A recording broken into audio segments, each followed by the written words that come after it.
Oke, kembali lagi di channel saya. Makasih buat kalian yang sudah mengklik video ini.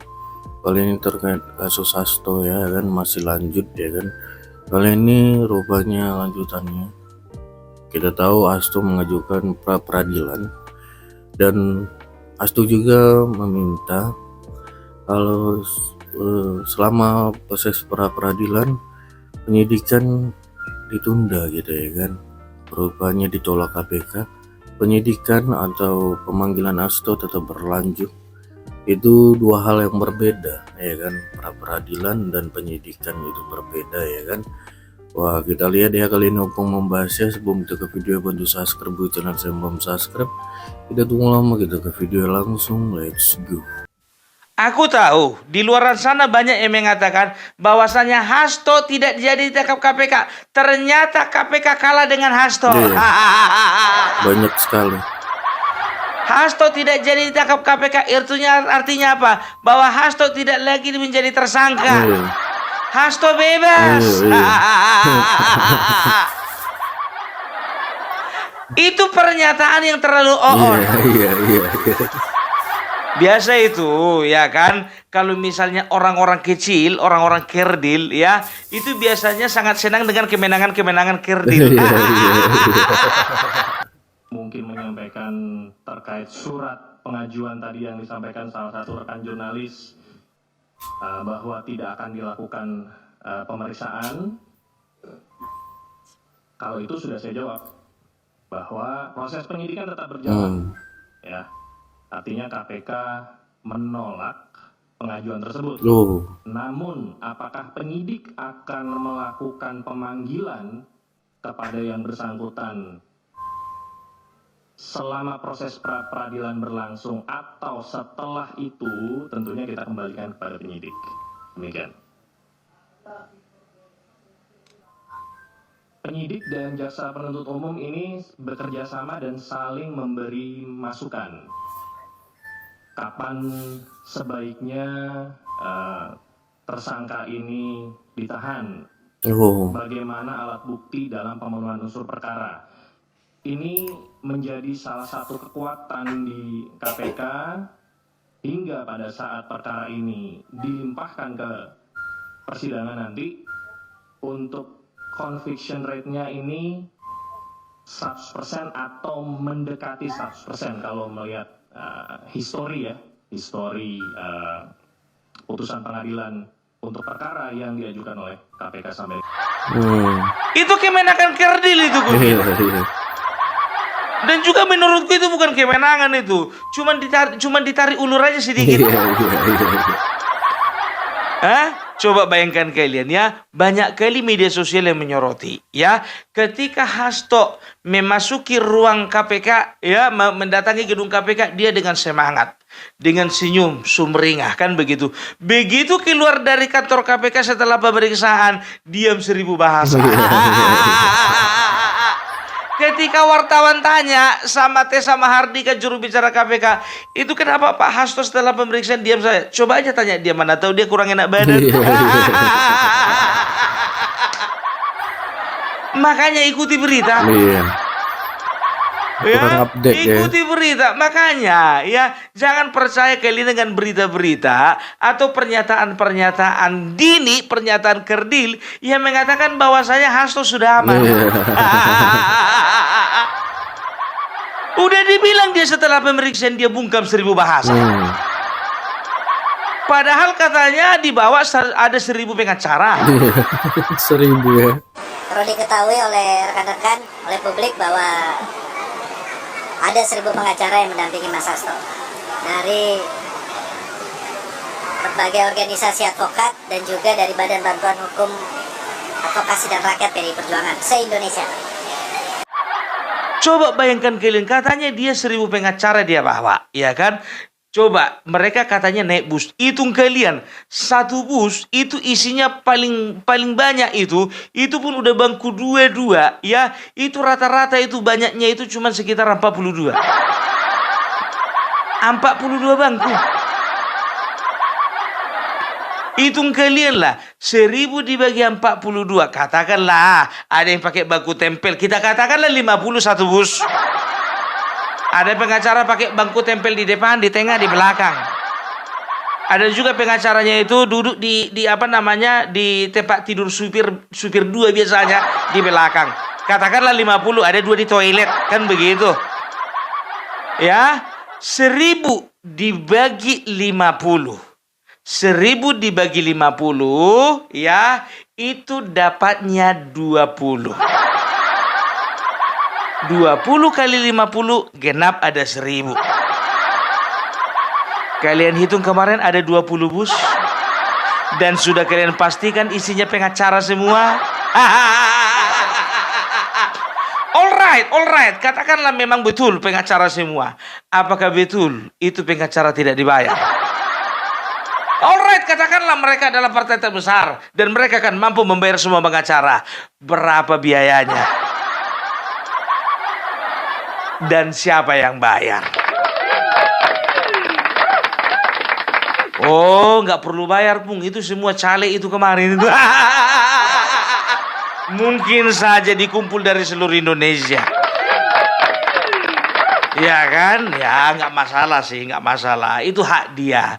Tapi tahu nggak kalian ya, pengacaranya sendiri ya itu mengatakan ya bahwasanya ya Hasto itu ya bersama dengan timnya akan mengajukan pra peradilan. Nah, masalahnya kenapa Hasto begitu keluar kantor KPK ya diam 1000 bahasa. Ternyata Hasto dan tim kuasa hukumnya kan mereka akan mengajukan gugatan pra peradilan. Mereka mengajukan juga permohonan kepada KPK untuk melakukan penundaan pemeriksaan selama gugatan pra peradilan. Dan ternyata permohonan itu ditolak. Silakan Anda mengajukan pra peradilan, tapi pemeriksaan penyidikan tetap berlangsung. Alah, Pung, gak usah banyak kali cerita, Pung. Bilang aja KPK itu takut. Kalau kalian periksa berita, ya, pernyataan dari juru bicara KPK mengatakan bahwasanya KPK saat ini sedang melengkapi masalah penahanan Hasto, ya, itu tergantung dari penyidik dan juga penuntut umum kapan waktu yang paling tepat. Jadi bagi mereka itu tetap ada prinsip indah pada waktunya. Tenang kalian, tenang, calm down. Gitu ya. Jadi jangan kalian itu terlalu euforia ya, sehingga kalian mengatakan bahwasanya oh Hasto pasti bebas. Wah, sekjen seperti Hasto tidak akan pernah menjadi tahanan KPK. Oh. Udah aku bilang sama kalian, jangankan Hasto, ketua umumnya pun juga kalau sempat terbukti bisa juga masuk tahanan. Oh, nggak menghargai kau pun itu presiden itu. Ya sekarang tergantung. Kan begitu, tergantung bukti di lapangan dan juga fakta-faktanya. Hah? Itu dia. Ya silakan, KPK mengatakan silakan, ya kan, kalau kalian melakukan gugatan pra peradilan silakan. Tapi yang namanya pemeriksaan tidak akan ditunda. Kan begitu. Ya, bisa dikatakan begini ya. Dengan sangat meyakinkan KPK ya tidak menahan Hasto kemarin itu karena apa? Bisa dipastikan Hasto ini nggak bakalan lari. Mau lari kemana? Di Amerika. Kebakaran di sana. Bukan itu sih masalahnya, terlanjur dicekal. Sudah tidak bisa lagi kemana-mana. Dia itu cuman bisa joget-joget kemarin ya, waktu acara hari ulang tahunnya itu joget-joget begini-gini dia. Itu cuman di dalam negeri, nggak bisa lagi di luar negeri gini-gini dia. Ya, itu dia. Jadi jangan. Kadang-kadang kita itu ketika membaca berita, mendengarkan informasi, ya itu tidak utuh, separuh-separuh, ya. Ingat ini ku bilang sama kalian, buzzer-buzzernya PDIP, buzzer-buzzernya Hasto, buzzer-buzzer mereka, itu akan menyerukan bagaimana KPK lemah, tidak berani melawan Hasto. KPK cenderung lemah, tidak mau tidak mampu ya, tidak mampu untuk menahan Hasto ya. KPK di sini posisinya sangat lemah ya, tidak berani dengan PDIP, takut dengan PDIP, takut dengan gertakan Megawati. Ya, itu akan mereka dengung-dengungkan, mereka akan gaung-gaungkan itu, ya kan? Tapi itu percuma. Banyak yang masuk ke videonya Opung Parbela komentar seperti itu. Ku bilang sama kalian 1000 alasan, 1000 alibi mau kalian sampaikan sama Opung Parbela, nggak akan pengaruh sama aku. Kalian kira aku malu? Sama kayak kemarin itu, Hasto ya akan ditetapkan jadi tersangka. Aku bilang Hasto pasti ditetapkan jadi tersangka. Banyaklah pendukung-pendukungnya mengatakan, banyak kali ceritamu, nggak akan mungkin berani Hasto, nggak akan mungkin berani KPK menetapkan Hasto jadi tersangka. Rupanya terbukti. Ada pula kemarin itu video, ya kan, lagi joget-joget dia, lagi lari-lari dia, dikatakan, Hasto ternyata batal menjadi tersangka. Dari mana ilmunya? Seseorang kalau sudah ditetapkan jadi tersangka, ya, dia itu akan bebas kalau memang dia itu melalui proses persidangan. Nah, ini kasusnya belum dilimpahkan ke persidangan. Kayak mana dia status tersangkanya lepas? Dan ingat ya, proses pra-peradilan itu bukan proses di mana predikat tersangka seseorang itu bisa lepas. Bukan. Proses pra-peradilan itu adalah upaya hukum yang dilakukan oleh seorang yang merasa dirugikan, yaitu mungkin Hasto pada saat ini karena dijadikan tersangka. Dan itu ya, prosesnya itu ada di PN, Pengadilan Negeri ya, pengadilan di tingkat kabupaten atau kota.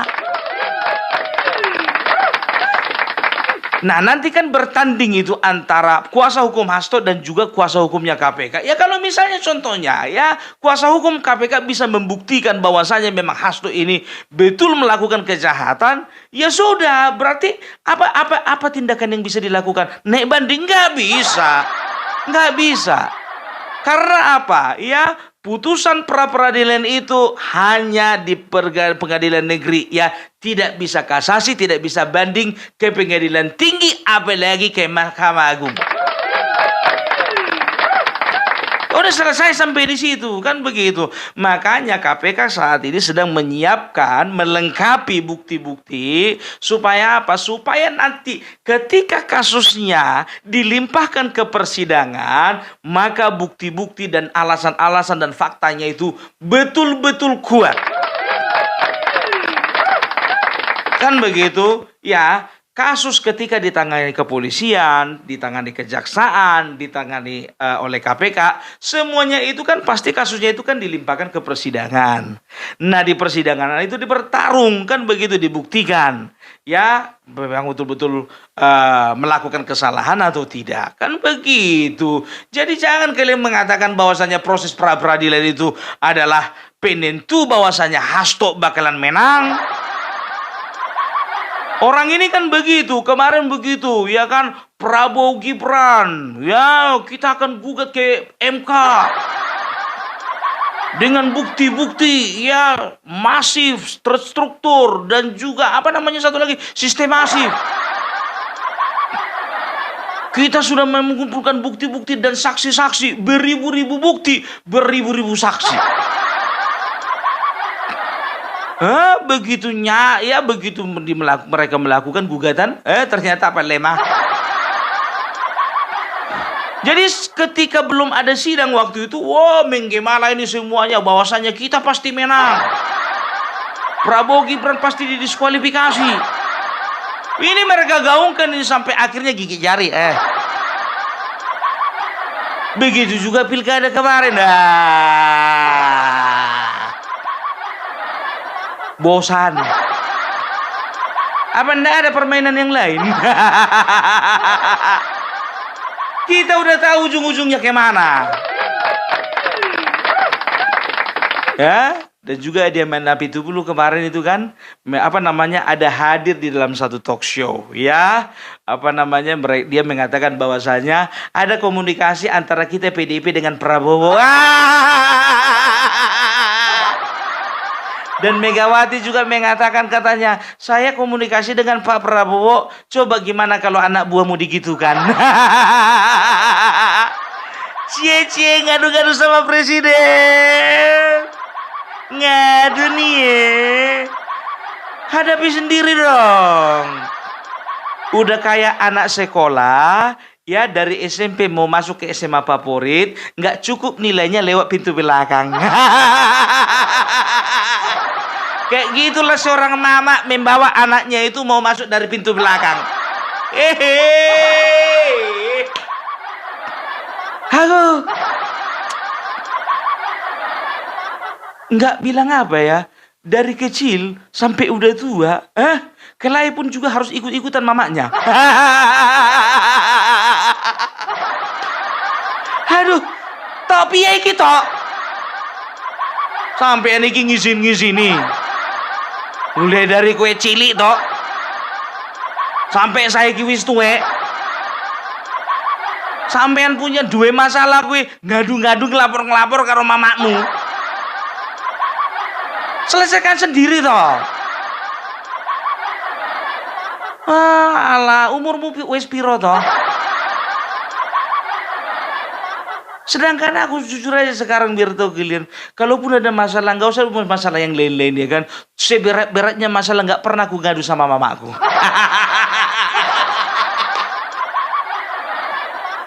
Ternyata lebih. Tapi sekarang begini kata, itu kan menurut mereka, ya kan? Ya ini gambaran, mana tahu. Belum tentu benar. Ku disclaimer dulu, belum tentu benar. Kalaupun juga benar kan memalukan. Dan aku juga yakin Bapak Prabowo juga tidak serendah dan juga tidak selemah itu. Dan kita yakin, kita percaya Bapak Prabowo tidak akan campur tangan, tidak akan intervensi. Dan Bapak Prabowo akan jamin bahwasannya beliau akan memberi kebebasan dan memberi ruang kepada KPK untuk menyelesaikan masalah ini. Ini kan seolah, gini, siapa yang tahu rupanya? Ya, itu kan pengakuan mereka. Ya, dan tidak ada fakta dan juga bukti yang menyatakan bahwasannya PDIP sudah melakukan komunikasi dengan Bapak Prabowo. Itu kan omongannya Megawati, apa bisa dibuktikan omongan seperti itu? Coba tunjukkan rekamannya, kan begitu. Jadi aku takutnya seolah-olah mereka ini ya ingin menggambarkan bahwasanya Bapak Prabowo dan pemerintah kita itu juga kompromi dengan hal-hal seperti ini. Ya, hati-hati kita, jangan terjebak gitu loh. Jangan terjebak dengan statement-statement mereka, pernyataan mereka di media publik ya, yang ingin melemahkan pemerintahan Bapak Prabowo. Nggak bisa ya. Makanya kita sebagai seorang netizen yang cerdas, warga negara yang cerdas harus bisa memilah dan memilih ya berita-berita apa, kan begitu. Sekarang posisinya Hasto tersangka, KPK sebagai penegak hukum. Masa kalian percaya kubunya Hasto daripada penegak hukum? Biarkan mereka yang percaya, kita jangan. Kan begitu. Kalau pada akhirnya pun Hasto terbukti tidak melakukan kesalahan, ya sudah, itu proses hukum. Kita kembalikan dan kita percayakan semuanya kepada para penegak hukum ya. Jadi gitu dia ya. Jangan pernah kita terjebak dengan kata-kata bahwasanya Hasto bebas, oke? Dan jangan pernah kita mengatakan bahwasanya ya terjebak dengan statement-statement yang melemahkan KPK ya. Itu adalah kerjaan orang sana itu. Ya, kita dukung terus KPK ya, karena KPK yang sekarang banyak pengamat mengatakan KPK yang sekarang itu berbeda dengan KPK yang dulu. Karena apa? KPK yang dulu itu orang-orang mereka. Betul. Ya, itu sudah diakui banyak ex-penyidik. Bahkan ex-penyidik di bawahnya Firly Bahuri pun mengatakan bahwasanya Firly Bahuri itu mengepalai KPK itu sangat kental dengan nuansa politiknya, bukan seperti Setia Budianto sekarang. Gitu, oke, sip ya. Jadi jangan pernah kita mau dibodoh-bodohi ya. Kalau orang sana dibodoh-bodohi, kita jangan. Oke. Salam Parbelak, salam NKRI, NKRI harga mati. Oke, itu dia video yang memamurkan dan sampai bertemu di video saya selanjutnya. Bye.